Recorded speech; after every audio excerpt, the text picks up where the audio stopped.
আল্লাহর আসমানি সাহায্য ছাড়া ইসলাম এবং মুসলমানদের বিজয় অসম্ভব। Full stop. দুনিয়াবি শক্তি দিয়ে ইসলাম এবং মুসলমানদের বিজয় অতীতে কোনোদিন হয়নি, ভবিষ্যতে কোনোদিন হবে না। Full stop. নবীদের হয়নি, আমার আপনার হবে না। মুসা দুনিয়ার শক্তি দিয়ে বিজয় লাভ করেনি, ইউশা বিন নুন দুনিয়ার শক্তি দিয়ে বিজয় লাভ করেনি, দাউদ সুলাইমান দুনিয়ার শক্তি দিয়ে বিজয় লাভ করেনি। মুহাম্মদ সাল্লাল্লাহু আলাইহি সাল্লাম বদরে, উহুদে, খন্দকে, বদরে মক্কার কাফের মুশরিক 1000, মুহাম্মদ সাল্লাল্লাহু আলাইহি সাল্লাম 300, উহুদে মক্কার কাফের মুশরিক 2000, মুহাম্মদ সাল্লাল্লাহু আলাইহি সাল্লাম 700, খন্দকে মুহাম্মদ সাল্লাল্লাহু আলাইহি সাল্লাম 700 থেকে 1000। আর মক্কার কাফের মুশরিক শুধু নয়, সারা আরবের কাফের মুশরিক একত্রিত হয়েছে 10,000। খন্দকের যুদ্ধে কোনো দুনিয়াবী শক্তি নাই যা মুহাম্মদ সাল্লাল্লাহু আলাইহি সাল্লামকে জয় লাভ করাতে পারে। এত অসম যুদ্ধ পৃথিবীতে হয় না, কিন্তু এই প্রত্যেকটা যুদ্ধে মুহাম্মদ সাল্লাল্লাহু আলাইহি সাল্লাম জয় লাভ করেছে দুনিয়াবী শক্তিতে না কার সাহায্যে? আল্লাহর সাহায্যে। আর একটা যুদ্ধে সাহাবীরা মনে করেছিল যে আজকে আমরা দুনিয়ার শক্তি দিয়ে জিতবো, ওই যুদ্ধের নাম হুনাইন। মক্কা বিজয়ের পরে এই যুদ্ধ হয়েছিল। মক্কা বিজয় যখন সব মুসলমান হয়ে গেছে, 12,000 সাহাবী হুনাইনের যুদ্ধে। আল্লাহর নবী নিজে চোখে কোনোদিন দেখেইনি, তার পিছে 12,000 মানুষ দাঁড়িয়ে আছে। সাহাবীরা কোনোদিন দেখেনি 12,000-এর জামাত। 300 জন নিয়ে যুদ্ধ করেছে, 700 নিয়ে যুদ্ধ করেছে, 1000 নিয়ে যুদ্ধ করেছে। আজকে হুনাইনে 12,000। তখন সবার আল্লাহর উপর, মুহাম্মদ সাল্লাল্লাহু আলাইহি সাল্লাম বাদ দিয়ে অধিকাংশ সাহাবীর আল্লাহর উপর ভরসা কমে নিজেদের উপর ভরসা চলে এসেছে।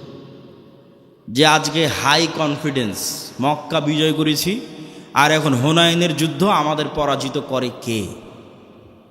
আর হুনাইনের যুদ্ধ শুরু হওয়ার আধা ঘন্টা পার হয়নি, 1 ঘন্টা পার হয়নি, সব দৌড়ে দৌড়ে পালাচ্ছে। তাহলে নবীর জীবদ্দশায় দুনিয়ার শক্তিশালী হওয়ার পরেও বিজয় হচ্ছে না পরাজয় হচ্ছে? একটু জোরে বলেন তো, জয় হচ্ছে না পরাজয় হচ্ছে? নবীর জীবদ্দশায় দুনিয়ার শক্তিতে বিজয় হচ্ছে না। কার সাহায্য লাগে বিজয়ের জন্য? আল্লাহর সাহায্য লাগে। এই আল্লাহর সাহায্য পাওয়ার সিক্রেট যতদিন না জানবেন, আর এই সিক্রেট যতদিন বাস্তবে প্রয়োগ না করবেন, ততদিন দুনিয়ার রাস্তা দিয়ে আপনি যতই চেষ্টা করেন আপনার বিজয় হবে না। এটা নিশ্চিত জেনে রাখেন। আপনার ভরসা দুনিয়ার উপর দেখেই তো আপনি চেষ্টা করতেছেন যে হ্যাঁ, মন্দিরগুলো পাহারা দিয়ে যদি ভোট পাওয়া যায়। মন্দির পাহারা কেন? আপনি যদি প্রত্যেকটা হিন্দুকে একটা করে মন্দির বানিয়ে দেন, দিয়ে যদি মনে করেন দুনিয়ার শক্তি দিয়ে ইসলামকে বিজয় করবেন, আপনার ব্যক্তি স্বার্থ আদায় হতে পারে। দুনিয়ার শক্তি দিয়ে ইসলাম বিজয় হয় না, হয়নি, কিয়ামত পর্যন্ত হবে না। তাহলে ইসলাম বিজয় হবে কোনটা? যেটাতে আল্লাহর সাহায্য আসবে। আল্লাহর সাহায্য পাওয়ার শর্ত পূরণ করেন, ইসলাম বিজয় হবে। আর আল্লাহর শর্ত পাওয়ার সাহায্য পূরণ করবেন না, আল্লাহর ঠেকা পড়েছে, আপনাকে দিয়ে ইসলামকে বিজয় করতে হবে। আল্লাহ বলেছে, ইউরিদুনা লিইউতফিউ নূরাল্লাহ ওয়াল্লাহু মুতিম্মু নূরিহি ওয়ালাউ কারিহাল কাফিরুন। ইসলাম আল্লাহর নূর, আর এই নূর সারা পৃথিবীতে বিজয়ী হবে, এটা আল্লাহর ওয়াদা। বলেন আল্লাহু আকবার। হুয়াল্লাযী আরসালা রাসূলাহু বিল হুদা ওয়া দীনিল হক লিইয়ুযহিরাহু আলা দ্বীনি কুল্লি। আমি এই দিন মুহাম্মাদের উপর অবতীর্ণ করেছি, এই দিন সারা পৃথিবীতে বিজয়ী হবে। বলেন আল্লাহু আকবার। এটা আল্লাহর ওয়াদা। তবে আল্লাহ ইসলামের বিজয়ের জন্য আমার আপনার মুখাপেক্ষী নয়, কিন্তু আমি আপনি যদি শর্ত পূরণ না করি বিজয় হবে। শিক্ষা এবং জ্ঞানে এগিয়ে যেতে হবে। ঈমান বিল গায়েবের উপর বিস্তারিত আলোচনা বহু বক্তব্যে করেছি। আজকে যা আলোচনা করছি সব আল্লাহর পথে যাত্রা এই বইয়ের মধ্যে আছে। ঈমান বিল গায়েবের বিস্তারিত আলোচনা ওই আল্লাহর পথে যাত্রা বইয়ের মধ্যে আছে। প্রত্যেক মসজিদে, প্রত্যেক স্কুল, কলেজ, ইউনিভার্সিটিতে এই বইয়ের উপর পাঠচক্র হওয়া উচিত। 2 পৃষ্ঠা করে, 1 পৃষ্ঠা করে প্রত্যেক মসজিদে প্রতি সপ্তাহে অন্তত একদিন সবাই মিলে 2 পৃষ্ঠা পড়ে বোঝার চেষ্টা করবেন কি বলা আছে এই বইয়ের মধ্যে। এই বই থেকে আমাদের আল্লাহর পথে যাত্রা তথা আল্লাহর সাথে সম্পর্ক, ঈমান বিল গায়েবের যাত্রাটা শুরু হবে। 2 নাম্বার শর্ত কি পূরণ করতে হবে? সৎ আমল।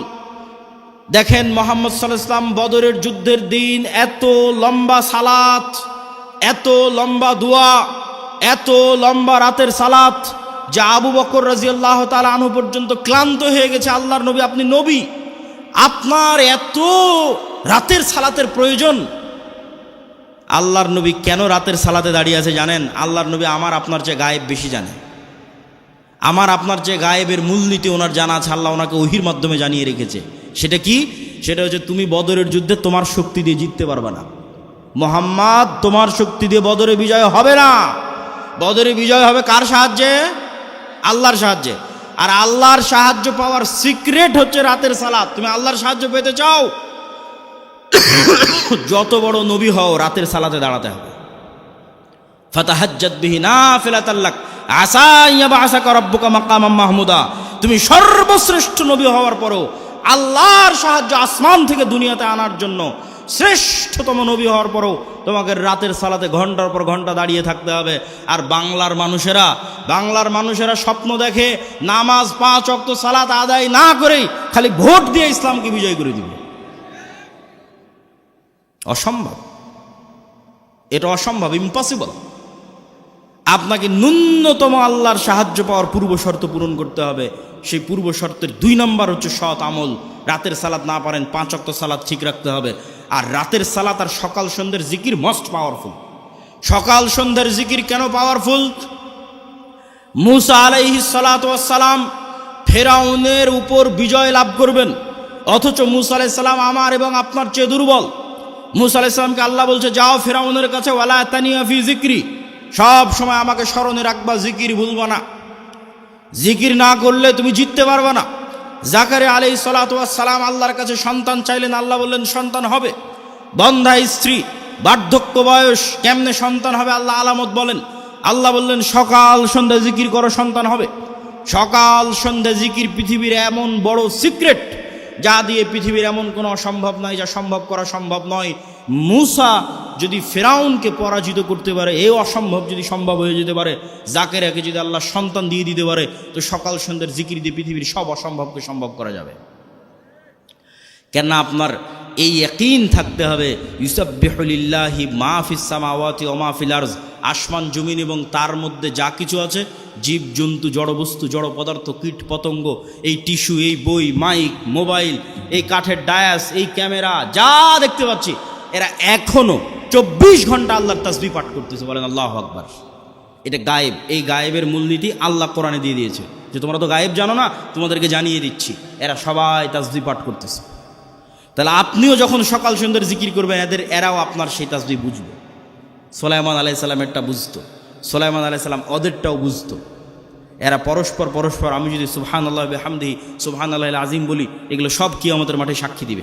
এরা শুনছে, কিয়ামতের মাঠে সাক্ষী দিবে। বলেন আল্লাহু আকবার।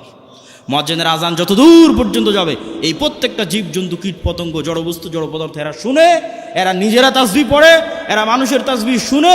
মুয়াজ্জিনের আজান যত দূর পর্যন্ত যাবে, পৃথিবীর প্রত্যেকটা ধূলিকণা বালিকণা কিয়ামতের মাঠে ওই মুয়াজ্জিনের পক্ষে সাক্ষ্য দিবে। বলেন আল্লাহু আকবার।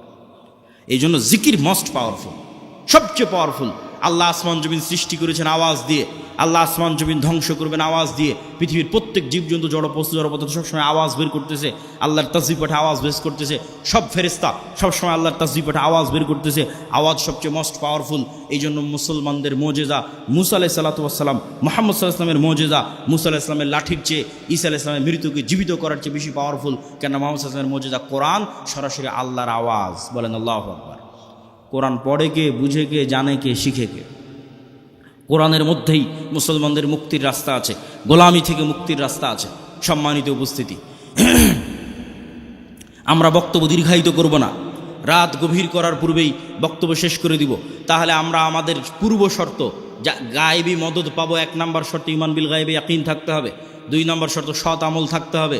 সৎ আমলের 2টা আমল খুব পাওয়ারফুল, একটা রাতের সালাত, একটা সকাল সন্ধ্যের জিকির। সব অসম্ভবকে সম্ভব করা সম্ভব এই 2টা দিয়ে। 3 নম্বর হচ্ছে শিক্ষা এবং জ্ঞান। আল্লাহ পৃথিবী যেই মূলনীতির উপর তৈরি করেছে, এই মূলনীতি আল্লাহ ভাঙে না, খুব কম সময় ভাঙে। আগুনের মধ্যে যদি সবচেয়ে বড় পরহেজগার মানুষকে নিক্ষেপ করা হয়, আগুন জ্বালিয়ে দিবে। এভাবে আগুনকে ডেভেলপ করা আছে। ইব্রাহিমের ক্ষেত্রে আল্লাহ রুল ব্রেক করেছে, সবার ক্ষেত্রে করবে না। ওই যে সূরা বুরুজের দেখেন, পুরো একটা জাতিকে আগুনে নিক্ষেপ করে দেওয়া হয়েছে, সবাইকে আগুন পুড়িয়ে দিয়েছে। সূরা বুরুজের ঘটনা, পুরো একটা জাতিকে ইমানের কারণে আগুনে নিক্ষেপ করা হয়েছে, সবাই আগুনে জ্বলে গেছে, পুড়ে গেছে, কিন্তু ইমান ত্যাগ করেনি। তাহলে এই যে মূলনীতির উপর আল্লাহ পৃথিবী সাজিয়েছে, এটা আল্লাহ সাধারণত ভাঙে না। আপনি মোবাইল যে ফাংশন ব্যবহার করবেন, ওই ফাংশন ইহুদিও ব্যবহার করলে একই সার্ভিস পাবে, মুসলমান ব্যবহার করলে একই সার্ভিস পাবে। তাহলে পৃথিবীর ফাংশন হচ্ছে, পৃথিবীকে এইভাবে ফাংশন করা আছে যে জ্ঞান অর্জন করবেও নেতা হবে, যে জ্ঞান অর্জন করবেও কি হবে, নেতা হওয়ার শর্ত কি বলেন তো, একটু জোরে বলেন তো, কি অর্জন করা? জ্ঞান অর্জন করা। দলিল, আল্লাহ নিজেই সবার চেয়ে বড় জ্ঞানী। দলিল, আদম আলাইহিস সালাম ফেরেশতা জিনের চেয়ে জ্ঞানী। দলিল, আল্লাহ তালুতকে নেতা বানিয়েছে শুধু জ্ঞানের কারণে। আর কত অসংখ্য দলিল নেবেন, তার হিসাব নাই।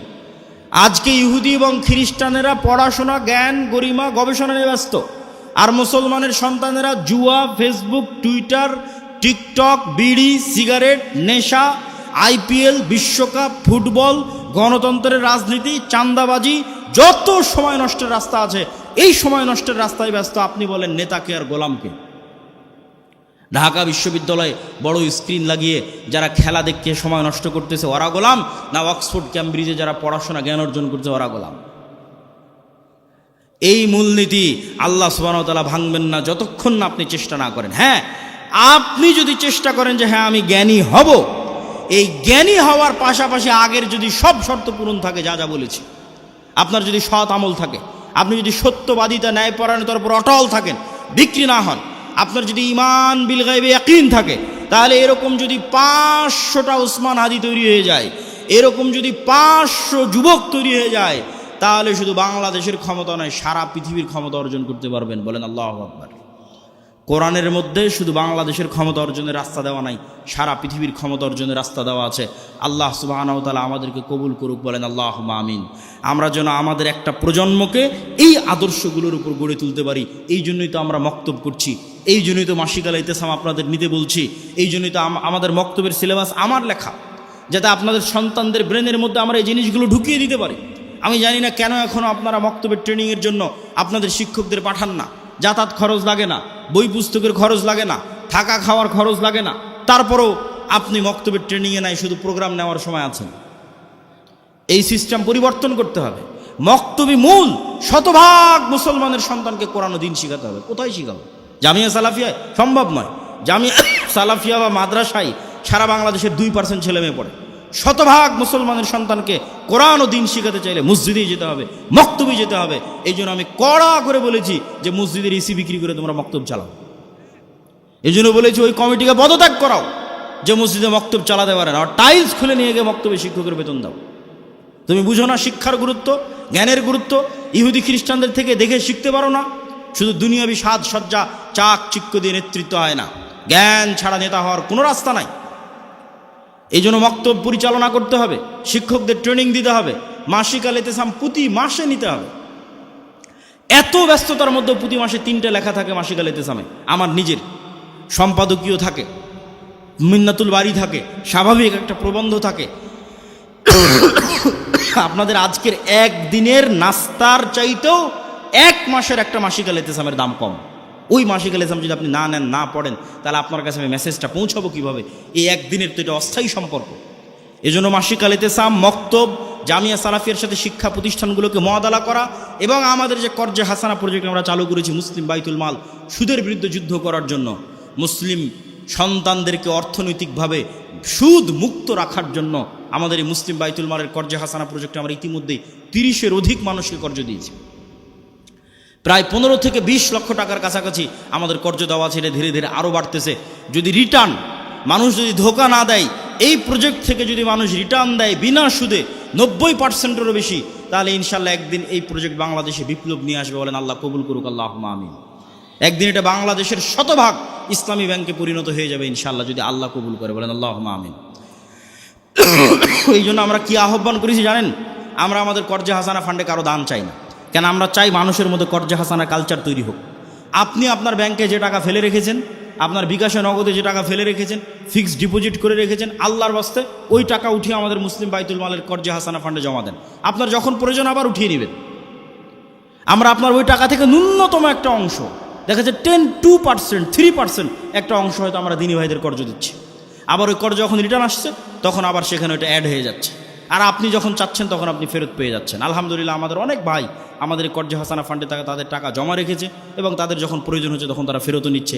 এটা একটা আমরা কালচার তৈরি করতে চাচ্ছি, যাতে আমাদের সেই সুদূর প্রসারী যে লক্ষ্য আছে সেই লক্ষ্যের দিকে এগিয়ে যেতে পারি। আল্লাহ সুবহানাহু ওয়া তাআলা আমাদের কবুল করুক।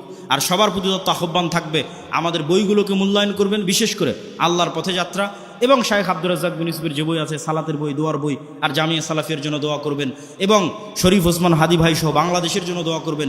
আল্লাহ যেন বাংলাদেশের 16 কোটি মুসলমানকে হিন্দুদের দয়ার ওপর ছেড়ে না দেয়, বলেন আল্লাহুম্মা আমিন। আল্লাহ যেন বাংলাদেশের 16 কোটি মুসলমানের রহম করে, দয়া করে, আমাদের এই স্বাধীন সার্বভৌম ভূখণ্ডের স্বাধীনতা এবং সার্বভৌমত্বের জন্য হেফাজত করে, আল্লাহুম্মা আমিন। ওয়া আখিরু দাওয়ানা আনিল হামদুলিল্লাহি রাব্বিল আলামিন। আসসালামু আলাইকুম ওয়া রাহমাতুল্লাহি ওয়া বারাকাতুহু। সবাই বৈঠক শেষের দোয়া পড়ি, কেননা আমার ধারণা আর তো কিছু বলার নাই। সবাই বলেন সুবহানাকা আল্লাহুম্মা ওয়া বিহামদিকা আশহাদু আল্লা ইলাহা ইল্লা আনতা আস্তাগফিরুকা ওয়া আতুবু ইলাইক। আপনারা অনেক কষ্ট করে এখানে উপস্থিত হয়েছেন। আলা মাল্লা নাবিয়্যা বা'দা। আজকে আমরা এমন এক দিনে, এমন এক দুঃখ ভারাক্রান্ত পরিস্থিতিতে আমাদের আল জামিয়া সালাফিয়া দিনাজপুরের এই সালাফি কনফারেন্সে উপস্থিত হয়েছি। আজকের এই গুরুত্বপূর্ণ দিনে বর্তমান পরিস্থিতির সাথে মিল রেখে আমাদের আজকের বক্তব্যের বিষয়বস্তু গোলামি থেকে আজাদির পথে যাত্রা, স্বাধীনতার এবং মুক্তির পথে যাত্রা। আমরা বাংলাদেশের মুসলমানেরা যে গোলাম আছি তার সবচেয়ে বড় প্রমাণ হচ্ছে বাংলাদেশ নামক রাষ্ট্রের কাছে এখনো কোনো একটা বিল্ডিং ভেঙে যাওয়া, কোনো একটা বিল্ডিং পুড়ে যাওয়ায় বেশি মায়া কান্না, বেশি গুরুত্ব পায় ওসমান হাদিদের মতো মানুষের মৃত্যুর চেয়ে। শুধু তাই নয়, আমাদের দেশে একদল কালচারাল ফ্যাসিস্ট আছে যাদের কাছে কুকুরের মৃত্যু, কুকুরকে হত্যা করা বেশি বেদনাদায়ক, বেশি কষ্টদায়ক একজন সাধারণ মুসলমানের মৃত্যুর চেয়ে। পাশাপাশি ফিলিস্তিনের গাজা এবং আমাদের পার্শ্ববর্তী রোহিঙ্গা, তাদের অবস্থা দেখলে আপনারা বুঝবেন যে আমরা গোলামির জীবন যাপন করছি এবং এই গোলামি ঠিক বানু ইসরাইলেরা যে ফেরাউনের গোলাম ছিল সেই গোলামি। এই জন্য আল্লাহ কোরআন অবতীর্ণ করলেন মুহাম্মদ সাল্লাল্লাহু আলাইহি ওয়াসাল্লামের উপর, আর কোরআন পরিপূর্ণ করলেন মুসার ফেরাউনের ঘটনা দিয়ে। কোরআন আসলো উম্মতে মুহাম্মাদির উপর আর পরিপূর্ণ হলো বানু ইসরাইলের ঘটনা দিয়ে। কেননা এই উম্মতে মুহাম্মাদি একদিন বানু ইসরাইলের ভাগ্য বরণ করবে। যা রাসূলুল্লাহ সাল্লাল্লাহু আলাইহি ওয়াসাল্লাম বলেছেন, এক জুতার পাট আর এক জুতার পাটের সাথে যেভাবে মিলে যায়, আমার উম্মত বানু ইসরাইলের সাথে সেভাবে মিলে যাবে। সম্মানিত উপস্থিতি, আমরা সেই বানু ইসরাইলের যুগ অতিক্রম করছি, উম্মতে মুহাম্মাদি হিসেবে গোলামির যুগ। আর মুসা আলাইহিস সালাতু ওয়াস সালাম যেই পদ্ধতিতে বানু ইসরাইলকে আজাদ করেছেন, স্বাধীন করেছেন, ওটাই রাস্তা উম্মতে মুহাম্মাদিকে মুক্ত করার, আজাদ করার, স্বাধীন করার। তো সেই রাস্তা আপনাদের সামনে তুলে ধরা আজকের বক্তব্যের বিষয়বস্তু। তবে বক্তব্যের শুরুতে আরেকটি জরুরি গুরুত্বপূর্ণ কথা। এই যে আল জামিয়া সালাফিয়ার বিবরণ শুনলেন, আপনারা রংপুর বিভাগের মানুষ, দিনাজপুরের মাটিতে এই যে বিশাল প্রতিষ্ঠান, বিশাল মসজিদ, ভবিষ্যতে একাডেমিক ভবন, আবাসিক ভবন, এগুলো যে গড়ে উঠতেছে, এগুলো শায়েখ আব্দুর রাজ্জাক বিন ইউসুফ বারবার আপনাদের বক্তব্যে বলেছে যে বিদেশি কোনো এনজিওর টাকায়, বিদেশি কোনো যে সংস্থা বা বিদেশি কারো এরকম কোনো টাকায় নয়, বরং আপনাদের মতো সাধারণ জনগণ, আমাদের দেশেরই যারা প্রবাসে থাকে তাদের টাকায়। তো দানের কথা বললে অনেক সময় মানুষ জিনিসটাকে নেগেটিভ নেয় যে আসলে দান কেন।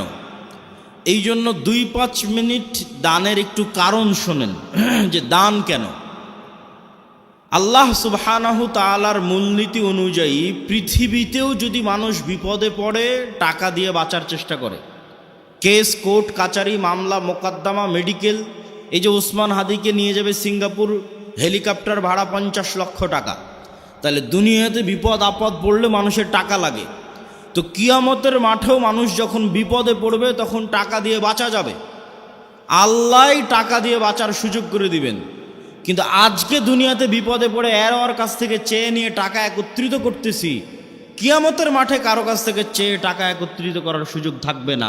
এই দুনিয়াতেই যে টাকা আমি পরকালের অ্যাকাউন্টে জমা করে গেছি, ওই টাকায় আমি যদি কিয়ামতের মাঠে ধনী অবস্থায় উঠি, যে কোটি কোটি টাকা আমার নামে জমা হয়ে আছে, তাহলে আমিও কিয়ামতের মাঠের বিপদ টাকা দিয়ে বেঁচে যাব। দলিল কোথায়? আল্লাহ নিজেই পৃথিবীতে জরিমানার সিস্টেম করেছে ইবাদতের কমতিতে, গুনাহের কাফফারায়।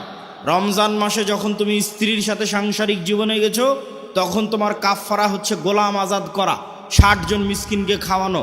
তো গোলাম আজাদ করতে টাকা লাগে, 60 জন মিসকিনকে খাওয়াতে টাকা লাগে। তাহলে গুনাহের কাফফারায় টাকা, ইবাদতের কমতিতে টাকা। তুমি হজ করতে গেছো, উমরা করতে গেছো, হজ উমরা করতে গিয়ে কোথাও ভুল ত্রুটি হয়েছে, মুআল্লিম বলবে দম দাও, দম মানে খাসি দুম্বা কুরবানি করতে হবে।